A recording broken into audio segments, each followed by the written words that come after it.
வணக்கம்.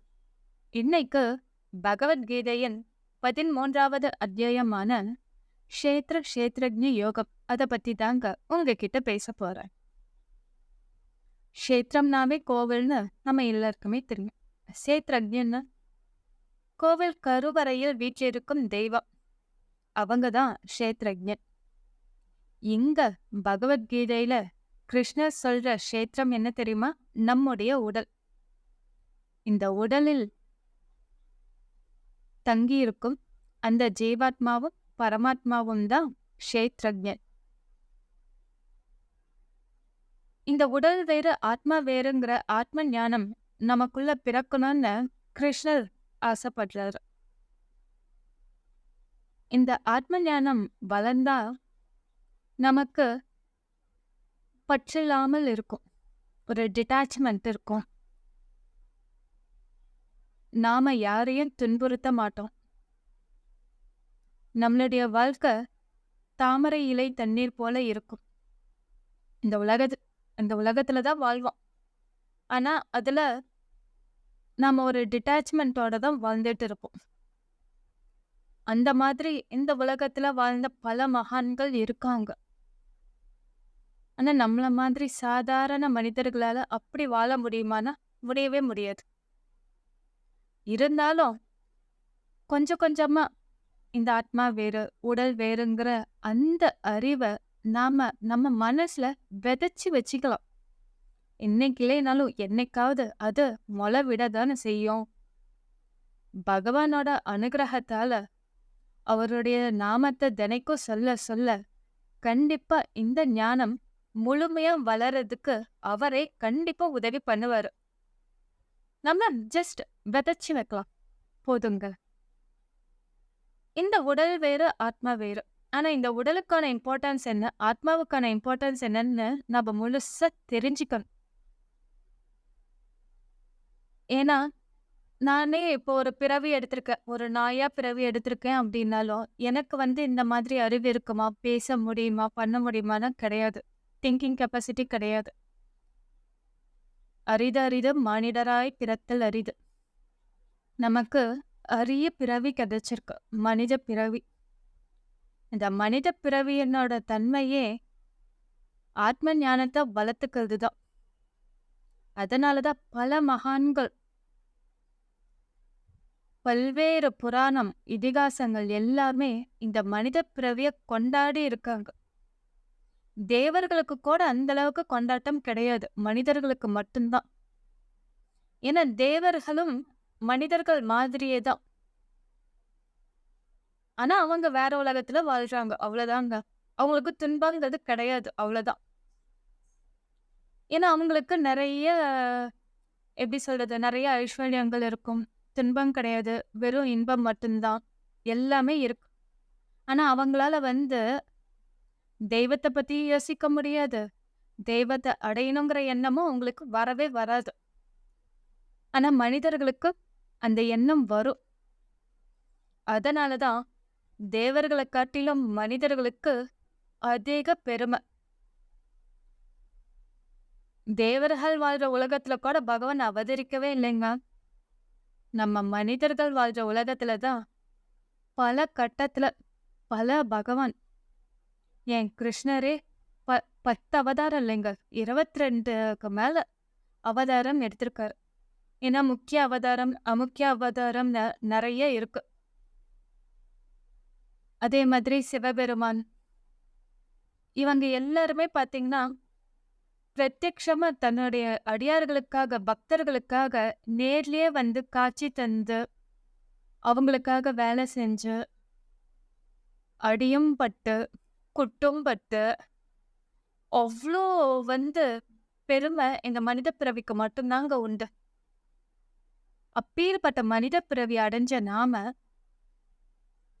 நமக்கான அந்த ஆத்ம ஞானத்தை வளர்த்துக்க ஏதாவது ஒரு வகையிலாவது முயற்சி பண்ணணும். சட்டுன ஞானம் பிறந்துடாது ஒவ்வொருத்தருக்கும். ஏன்னா நம்ம வாழக்கூடிய சூழ்நிலைகள் பொறுத்து நம்ம நம்பக்கூடிய விஷயங்கள் இது எல்லாமே மாறுபடும். தெய்வத்தையே நம்ம நம்ப மாட்டோங்கிறோம். அப்புறம் எப்படி நான் வேற, இந்த உடலுக்குள்ள இருக்கிற இந்த ஆத்மா வேறன்னு நான் எப்படி பிரிச்சு பார்க்க முடியும்? ஏன்னா நான் இந்த உடலாவே தான் இருக்கிறேன் அப்படின்னு நான் நம்பிதான் இந்த உடலுக்கு வேண்டிய எல்லா வேலையும் நான் செய்யறேன். இந்த உடலை அழகா காட்டிக்கணும், இளமையா காட்டிக்கணும்னு பல்வேறு முயற்சியில ஈடுபடுறேன். அதே மாதிரி பார்த்தீங்கன்னா, இப்போ நெறைய சயின்டிஸ்ட் ரிசர்ச் பண்ணிட்டு இருப்பாங்க. நீங்க நெறைய கேள்விப்பட்டிருப்பீங்க. மரணமே இல்லாமல் இம்மார்ட்டலா ஹியூமன்ஸால வாழ முடியுமா? அப்படின்னு அ ஒரு சிலர் ஆராய்ச்சி பண்றாங்க. ஒரு சிலர் இந்த உடம்புல எந்த ஒரு நோயும் தாக்காத மாரி இருக்கணும், அந்த மாதிரி உருவாக்குறதுக்கு மருந்து கண்டுபிடிக்கிறாங்க.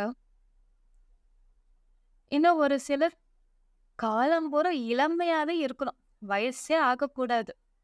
முகத்துல சுருக்கம் வரக்கூடாது. முடி நிறம் மாறக்கூடாது. உடலெல்லாம் சோர்ந்து போகக்கூடாதுன்னு இந்த முயற்சியில ஈடுபடுறாங்க. ஏன்னா, இது நம்ம எல்லாருக்குமே தெரியும். இந்த உடலுடைய தன்மை ஒரு கட் ஒரு கட்டம் வரைக்கும் பிறந்ததுலேருந்து ஒரு கட்டம் வரைக்கும் வளரும். அது பிறகு தேயும், சுருங்கும். அது மட்டும் இல்லாம பல நோய்களுக்கு இடம் கொடுக்கும். மரணத்திலிருந்து தப்பிக்கவே முடியாது. மரணம் சாஸ்வதமானது. பிறந்த எவ்வுயிருக்கும் மரணம் என்பது நிச்சயம். அதனால இந்த 3ல ஜெயிக்கிறதுக்காக பல்வேறு தரப்பினர் பல்வேறு முயற்சியில ஈடுபட்டுக்கிட்டு தான் இருக்காங்க. ஏன் நம்ம இளமையாவே இருக்கணும்னு எல்லாருமே ஆசைப்படுறாங்க? இளமையா இருந்தா இன்னும் பல காலம் நல்லா வாழலாம், நல்லா ஓடலாம், நல்லா நமக்குரிய வேலைகளை செய்யலாம், பாடலாம். நம்மள நிறைய விஷயங்களை கத்துக்க முடியும். அதனாலதான் நம்மளுடைய பெரியோர்கள் எல்லாருமே இளமையில் கல் 5ல் விளையாதது 50ல் விளையாதுன்னு அப்பவே சொல்லி வச்சாங்க. முடிஞ்ச அளவுக்கு நம்ம வாழ்க்கைக்கு தேவையான பாடத்தை சின்ன வயசுலயே கத்துக்கணும். கத்துக்க முடியாம போயிடுச்சா அப்படின்னா, அது வயசானதுக்கு அப்புறம் உங்களுக்கு கண் பார்வை சரியா தெரியாது. அதனால புத்தகத்தை படிக்க முடியாது. என் மொபைல கூட பார்க்க முடியாது. காது சரியா கேட்காது. அப்ப என்ன ஆகும்? மத்தவங்க எத்தனை உபதேசம் சொன்னாலும் காதால கேட்க முடியாது. வாய் பேசாது, குளறும். ஏன்னா பல்லெல்லாம் கொட்டி போயிடும். கை கால்கள் தளர்ந்துடும். உங்களால நடக்க முடியாது. எந்த வேலையும் செய்ய முடியாது. நாமளே இன்னொருத்தரை டிபெண்ட் பண்ணி தான் இருக்கணும். அப்படி இருக்கும்போது, உடல் பலம் இல்லாம இருக்கும்போது, மனசு எந்த அளவுக்கு பலத்தோட இருக்கும்? யோசிச்சு பாருங்க. மனசுக்கும் பலம் இருக்காது. நான் ஏற்கனவே சொன்ன மாதிரி தான். ப்ரீவியஸ் பாட்காஸ்ட் எல்லாம் கேட்டு பார்த்தீங்கன்னா தெரியும். தியான யோகம் கைகூடணும் அப்படின்னா, உடலும் மனமும் இணைந்து செயல்படணும். அது தியானம் செய்யும்போது மட்டும் இல்லைங்க. ஒவ்வொரு நாளுமே அது ரொம்ப இம்பார்ட்டன்ட். நம்மளோட உடல் எந்த அளவுக்கு ஆரோக்கியமா இருக்கோ, அதே அளவுக்கு நம்மளோட மனசும் ஆரோக்கியமா இருக்கும். 2மே ஒண்ணுக்கொண்ணு ஹஸ்பண்ட் அண்ட் ஒய்ஃப் மாரி. அர்த்தநாரீஸ்வரர் மாதிரி. ஒன்றுக்குள் ஒன்று பிணைந்தவங்க. ஒருத்தர் ஸ் ஒருத்தர் ரொம்ப டயர்ட் ஆயிட்டாங்கன்னா, இன்னொருத்தரால வேலை செய்ய முடியாது. அவ்வளோதாங்க. ஸ்டாப் ஆயிடுவாங்க. அப்போ நம்ம இந்த உடல அந்த அளவுக்கு பாதுகாக்கணும். திருமூலர் சொல்லியிருக்காரு இல்லையா? உடலை வளர்க்கும் உபாயம் அறிந்தே உடல் வளர்த்தேன் உயிர் வளர்த்தேனே. உடல் அந்த அளவுக்கு இம்பார்ட்டன்ட். ஏன்னா ஆத்ம ஞானம் வளர்த்துக்கணும், அதை ஃபுல்லா வாழ்க்கையில கடைபிடிக்கணும்னா அது ஒரு லாங் ப்ராசஸ். பக்தி செய்யறதுங்கிறது ஒரு லாங் ப்ராசஸ். சட்டுன்னு உடனே உருகி நம்மளால கண்ணீர் மல்க பகவானை வேண்டி சரணாகதி அடைய முடியாது. ஏன்னா நமக்கு அந்த அளவுக்கு அன்பு உள்ளிருந்து அப்படியே காட்டாற்று வெள்ளம் மாதிரி பெருக்கெடுத்து ஓடணும். அது ஒரே நாள்ல சட்டுன்னு வரக்கூடியதா சொல்லுங்க? கிடையாது. பழக பழக அத நம்ம கொஞ்சம் கொஞ்சமா தான் டெவலப் பண்ணிக்க முடியும். அது ஒரு கருவுல இருக்கிற குழந்தையிலிருந்து பிறந்து வளர்ற மாதிரி ஒரு பெரிய லாங் ப்ராசஸ். ஸோ அந்த உடலை நம்ம அந்த அளவுக்கு பாதுகாக்கணும். இளமையில் கற்க வேண்டிய முக்கியமான விஷயத்த எல்லாத்தையும் நம்ம லைஃப்ல கத்துக்க முயற்சி பண்ணணும். அதை கத்துக்காம நம்ம என்னென்னவோ செஞ்சுக்கிட்டு இருக்கோம். அடுத்த நோய், நமக்கு ஒரு வயிற்று வலின்னு வந்துடுச்சுன்னு வச்சுக்கோங்க. நம்மளோட கவனம் ஃபுல்லா இந்த வயித்து வலியில தான் இருக்கும். நம்மளோட மைண்டும் சரி, மனசும் சரி, புத்தியும் சரி வேலையே செய்யாது. அதால தனிச்சு செயல்பட முடியாது. சொனங்கி போயிடும். அதனால தான் நோய கண்டும், இந்த முதுமை கண்டும் எல்லாருமே பயந்தாங்க. அப்புறம் மரணம். முதுமை, பிணி, மூப்பு, மரணம். சொன்னேன் இல்லையா? இந்த பிணி, மூப்பு, மரணம் இந்த 3 கண்டுமே ஞானிகள் மிகவும் பயந்தாங்க. ஏன்னா இது 3மே தடை ஆத்ம ஞானம் அடைவதற்கு. ஏன்னா இது 3யும் நம்ம பிரெடிக்ட் பண்ணவே முடியாது. எது எப்ப வரும்னே. மூப்பு கூட கொஞ்சம் நம்ம இளமையா இருக்கோம்னு வச்சுக்கோங்க. கொஞ்சம் தள்ளி தான் வரும். ஆனா இந்த பிணியும் மரணமும் இருக்கு பார்த்தீங்களா? அது எப்ப வேணாலும் வரும். இந்த பிணி நம்ம உடல ஒழுங்கா பாதுகாக்கல அப்படின்னா அடிக்கடி வரும். மரணம் அது அன்பிரெடிக்டபிள். யாருக்கு எப்ப வரும்னு சொல்லவே முடியாது. அதனால அவசர அவசரமா நம்ம எந்த அளவுக்கு பகவான அடையறதுல ஏதாவது ஒரு சிறு முயற்சியாவது நம்ம செய்யலான்ட்டு பல ஞானிகளும் அதை ஃபாலோ பண்ணியிருக்காங்க. ஸோ நம்மளோட உடல் அந்த அளவுக்கு இம்பார்ட்டன்ட். இந்த உடலை அழகா பேணி காத்தோம்னாவே அழகா இல்லைங்க, ஆரோக்கியமா பேணி காத்தாவே நம்ம மனசு ஆரோக்கியமா இருக்கும். இந்த 2 ஆரோக்கியமும் சேரும்போது நம்மளோட வாழ்க்கையும் ஆரோக்கியமா இருக்கும். அடுத்து இந்த உடல் வேறு ஆத்மா வேறுன்னு பிரிச்சு பார்க்கும்போது என் உடல்ல ஏதாவது ஒரு குறை இருந்துச்சுன்னு வச்சுக்கோங்களேன். இந்த உடல் வேறு ஆத்மா வேறுன்னு நான் பார்க்கும்போது நான் ஆத்மாவா தான் இருக்கேன். இந்த உடல் எனக்கு ஒரு மெஷின். இந்த உடலை வச்சு நான் என் வாழ்க்கைக்கு தேவையானதை நான் செஞ்சுக்கிறேன். அவ்வளோதான். அப்போ இதுல எந்த குறை இருந்தாலும் அதை என்னால அக்செப்ட் பண்ணிக்க முடியும். அது மட்டும் இல்லாம இந்த உலகத்துல வாழக்கூடிய மற்ற ஜீவராசிகள், மனிதர்கள், மிருகங்கள், பறவைகள் உடல்ல எத்தனை குறை இருந்தாலும் அதை நான் குறைய பார்க்க மாட்டேன். சம பார்வை வந்துடும். ஏன்னா அவங்களுக்குள்ளும் எனக்குள்ளும் இருக்கிறது ஒரே ஜீவாத்மா, பரமாத்மா. அவர்தான் எங்கும் எதிலும் வியாபித்து இருக்கிறாரு. அப்போ அந்த பாகுபாடு இருக்காது, டிஃப்ரென்ஸ் இருக்காது, சண்டை வராது. எல்லாத்தையும் சரிசமமா பார்ப்போம்.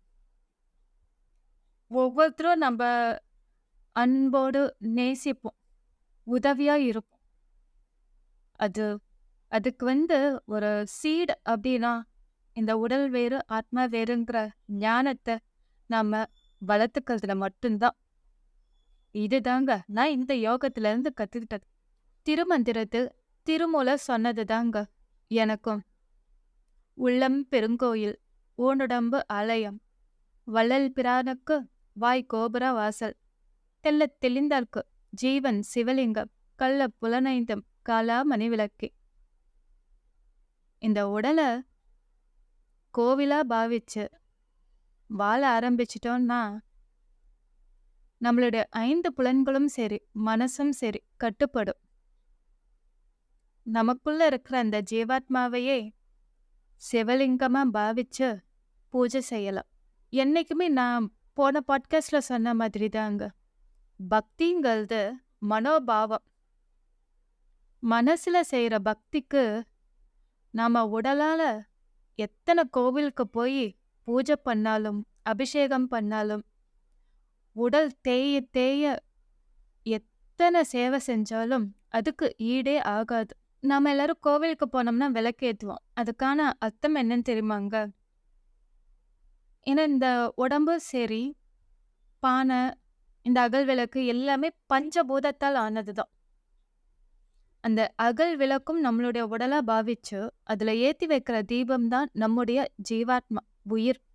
அந்த உயிர் ஒளியை தான் நாம கோவில்ல ஏத்திட்டு வரோம். எதுக்காக அப்படின்னா, நீங்க எந்த கோவில்ல ஏத்தினாலும் சரி, அந்த பகவான பரமேஸ்வரா, நாராயணா, கிருஷ்ணா, இந்த உயிர் ஒளிய நான் இங்க ஏத்திட்டு போறேன். என்னால ரொம்ப நேரம் இருக்க முடியாது. ஆனா இந்த விளக்கு 1 மணி நேரம் எரியலாம், 2 மணி நேரம் எரியலாம். அத்தன மணி நேரமும் நானே உனக்கு இந்த கோவில்ல இருந்து உனக்கு பூஜை பண்ணுனதா, உன்னையே நினைச்சிட்டு இருந்ததா நீ மனசார ஏத்துக்கிட்டு, எனக்கு நீ அனுக்கிரகம் பண்ணணும். என்ன மட்டும் இல்ல, என்ன சுத்தி இருக்கிறவங்களுக்கும் அனுகிரகம் பண்ணி, என்ன நல்வழியில கூட்டிட்டு போகணும்னு நாம சிம்பாலிக்கா அவருக்கு சொல்றது தாங்க இந்த விளக்கேத்தி வைக்கிறது. இனிமே நீங்க கோவிலுக்கு போனா, மனசார அந்த விளக்க உங்களோட உயிரா நினைச்சு அந்த உயிர் தீபத்த ஏத்தி வச்சுட்டு வாங்க. கண்டிப்பா அந்த மனோபாவத்தோட அந்த விளக்கு நீங்க ஏத்தி வச்சுட்டு வரும்போது, உங்களுக்கு வாழ்க்கையில நெறைய மாற்றங்கள் சீக்கிரமாவே நடக்கும். ஏன்னா, ஒரு சேஞ்சுங்கிறது நம்மளுடைய உள்ளத்துல இருந்து தான் முதல்ல ஆரம்பிக்கணும். அந்த உள்ளம் மாற மாற உங்களோட உடலும் மேம்படும், ஆரோக்கியமாகும். அப்புறம் உங்கள சுத்தி இருக்கிற உங்களோட வாழ்க்கையும், சூழ்நிலையும் நல்லாவே வளரும். நல்ல ஆரோக்கியமானதா இருக்கும். இதுதாங்க நான் இந்த க்ஷேத்ரஜ்ஞ யோகத்துல இருந்து கத்துக்கிட்டது. Thank you.